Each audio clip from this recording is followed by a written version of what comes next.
जय हिंद दोस्तों। आपका स्वागत है आज टू पेजर नोट सीरीज़ में। आज हम देखेंगे दिल्ली सल्तनत की पहली डायनेस्टी स्लेव डायनेस्टी को। स्लेव डायनेस्टी जो कि एक टर्किश ओरिजिन की डायनेस्टी थी। मोहम्मद घोरी के टाइम पे कुतुबुद्दीन ऐबक ने इसकी शुरुआत की थी। कुतुबुद्दीन ऐबक मोहम्मद घोरी का एक स्लेव था, जो कि एक टर्किश स्लेव था।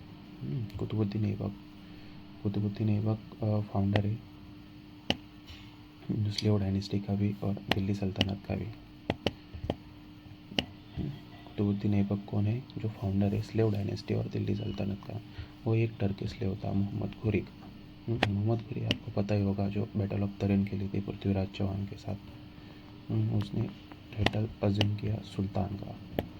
कौन सा टाइटल अज्यूम किया उसने? सुल्तान का। कुतुबुद्दीन ऐबक ने फर्स्ट टाइम सुल्तान का टाइटल अज्यूम किया। उसे लाख बख्श भी क्या कहा जाता था, क्योंकि उसने लाखों में लिबरल डोनेशन किए थे, इसलिए उसका नाम लाख बख्श भी रखा गया था। उसने बिल्ट किया फर्स्ट मॉस्क इन इंडिया। कौन सा? कुवैतुल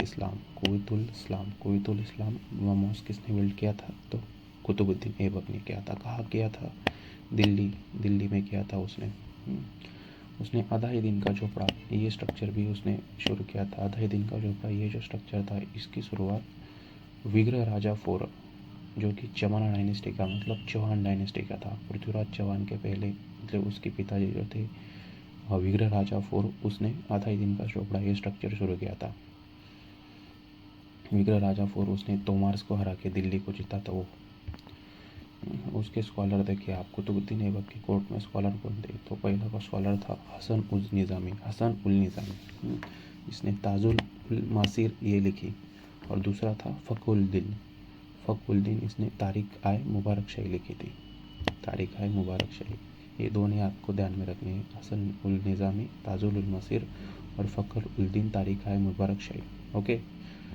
उसके बाद उसने कंस्ट्रक्शन शुरू किया था कुतुब मीनार का।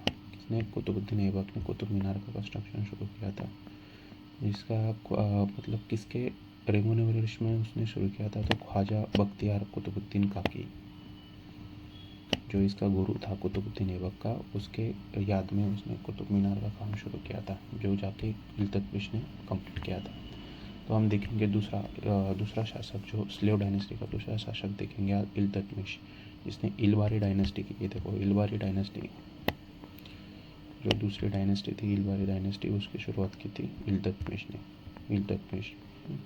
ये रियल फाउंडर है टर्किश रूल का इंडिया में, क्योंकि इसने जो थी उसकी कैपिटल जो थी इंडिया में, दिल्ली यहाँ स्थापित की थी उसने शुरुआत की थी तरखन आयचालगनी 40 मिलिट्री लीडर्स की, जिसे हम 40 आर्मी कहते हैं।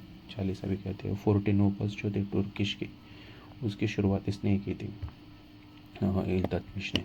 तरखन आयचालगनी उसे कहा जाता है, 40 मिलिट्री लीडर्स। इसने इंडिया में सिल्वर टंका इसकी भी शुरुआत की और कॉपर चीतल की भी शुरुआत की थी। सिल्वर टंका फर्स्ट टाइम इंडिया में किसने लाया था? तो इल्तुतमिश ने ही लाया था सिल्वर टंका। ओके। और कॉपर चीतल, और जो सिल्वर टंका लाया था इल्तुतमिश ने, उसकी झलक थोड़ी सी अपने मॉडर्न रूप में आज दिखाई दे जाती है। इल्तुतमिश के टाइम पे किंगिस खान, ये उसका कंटेम्प्रेरी था। ख्वारिज एम्पायर का जब मंगन बैरी ने जब उसके गेंगिस खान ने ये एम्पायर पे जब हमला किया था, ख्वारिज एम्पायर, तो ये जो था वो असाइलम मांगने इल्तुतमिश के पास आया था, असाइलम लेने के लिए, पर इल्तुतमिश ने उसको रिफ्यूज़ कर दिया। और इस तरह से उसने गेंगिस खान के व्रत को, मतलब गेंगिस खान के रीच को उसने बचा लिया इंडिया में आने के लिए। इल्तुतमिश ने इंडिया में पहली बार इक्ता की शुरुआत की थी। इक्ता मतलब क्या होता है? इक्तेदारी सिस्टम रहती है, ट्रांसफरेबल जो लैंड रहता है वो मतलब वो इसके ऑफिसर रहते थे इल्तुतमिश के, बराबर। तो ऑफिसर को क्या करता था, सैलरी की जगह वो लैंड दे देता था, और लैंड ले देता, उसको इक्तेदार बना देता था। ये जागीरदारी जो सिस्टम है मुग़ल की, उसके टाइप की इक्तेदारी सिस्टम थी, सिर्फ इक्ता, इसका नाम इक्ता था। लैंड की जगह सैलरी देता था, सैलरी की जगह लैंड दे देता था, और वो जो था वो हेरिडेटरी और ट्रांसफरेबल था, इक्तेदार। ओके। और इसके टाइम पे, इल्तुतमिश के टाइम पे, मिन्हाज उस सिराज नाम का एक नॉवल था उसका, जिसने ताकत आए नौसरी लिखी। क्या लिखी उसने, ताकत आए मुसूरी। और इसने काम पूरा किया कुतुब मीनार का। ओके, हम देखेंगे अब तीसरा जो शासक था, मतलब सेकंड इलबारी डायनेस्टी, जो इम्पोर्टेंट है वही देखेंगे अब, ज़्यादा कुछ नहीं देखेंगे। और हाँ, रज़िया सुल्तान जो कि इल्तुतमिश की डॉटर थी। इल्तुतमिश के डॉटर का नाम था रज़िया सुल्तान। ये एक ही ऐसी फीमेल शासक है, मतलब फीमेल रूलर है। दिल्ली सल्तनत की फर्स्ट फीमेल रूलर और last female ruler is Razia Sultan. Okay, first and only female Muslim ruler. Discarded female apparel purdah system, जो पर्दा सिस्टम जो रहती थी, पर्दा सिस्टम लाई ही इन्होंने थी, किसने, दिल्ली सल्तनत ने ही उसको लाई थी। घुरी और गजनी के टाइम पे ही वो आया था पर्दा सिस्टम का, मतलब वो टर्किश के टाइम का ही सिस्टम था वो पर्दा सिस्टम। पर्दे के पीछे फीमेल्स को रखा करते थे ऐसा।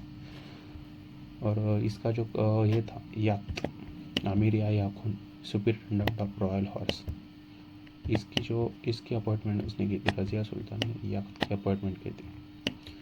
अमीरा याकून, मतलब ये जो था सुपरिटेंडेंट ऑफ रॉयल हॉर्स, ये काफ़ी नोबेल पोस्ट माना करती थी उस टाइम पे। तो वो जो तारक हाय चालगनी थे ना, कौन से, वो अपने 40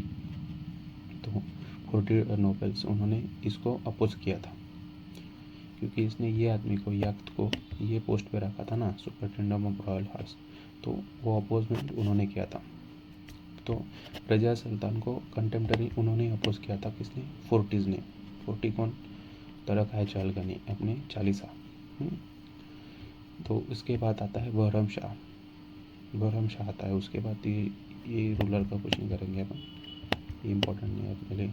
अलाउद्दीन मसूद शाह, ये भी कुछ काम का नहीं है, गंजीटी था, मतलब इंटरटेनमेंट एंड उसमें ये जाता था, वाइन वगैरह पीता था, ये इसका कुछ काम नहीं।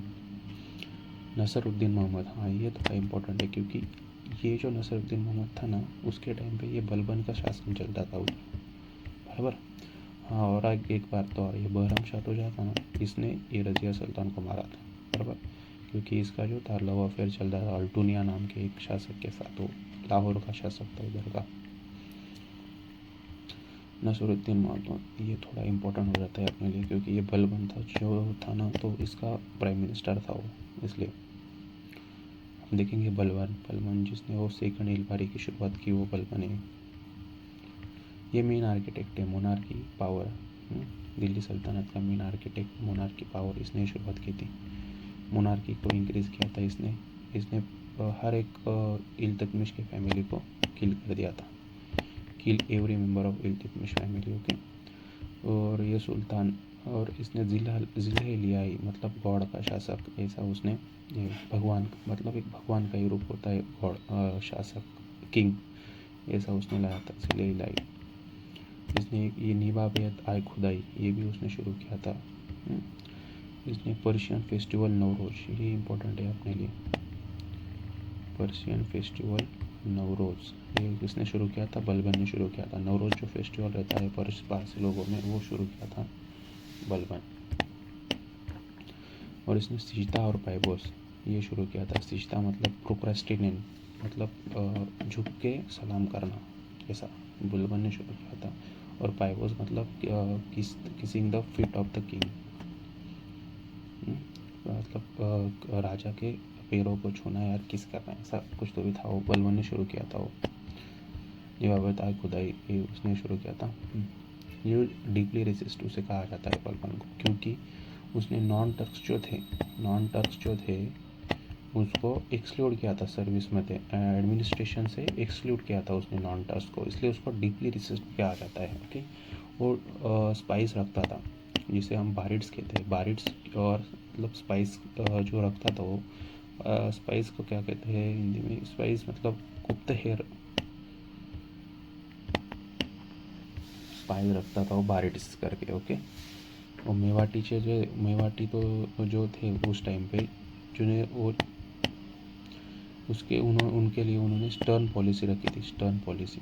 ओके, मतलब काफ़ी स्ट्रिक्ट था वो चोरों के खिलाफ, ऐसा सेंट्रलाइज एडमिनिस्ट्रेशन था उसका। उसने लॉ एंड ऑर्डर ये की थी, रिस्टोर की थी, इम्पार्शियल जस्टिस तो दिया करता था। उसने दीवाना अर्ज, ये बहुत ये इम्पोर्टेंट पॉइंट है अपने लिए, इस पे आएगा क्वेश्चन आएगा। तो सेपरेट किया उसने, क्या किया, सेपरेट किया दीवाना अर्ज मतलब मिलिट्री डिपार्टमेंट, ओके। और देखिए छोटा जो रहता है वो मिलिट्री डिपार्टमेंट और बड़ा वजारत फाइनेंस डिपार्टमेंट। तो इसमें क्या है, वो ये जो वजारत था ना वो पहले ही था, इल्तुतमिश के टाइम पे था वजारत, ओके, फाइनेंस डिपार्टमेंट। इसने अर्ज की शुरुआत की, किसने, बलबन ने, मतलब मिलिट्री डिपार्टमेंट की, और इन्हें सेपरेट कर दिया दोनों को। उसने खुद को नासिर आमिर उल ममन ये नाम से उसने खुद को नाम रखा, नासिर आमिर उल ममन। और policy of blood and iron, इसकी पॉलिसी थी बलबन की, okay. Policy of blood and iron, blood and iron policy किसकी थी, बलबन की थी। उसके टाइम पर अमीर खुसरो, ये जो किंग का नाम है बलबन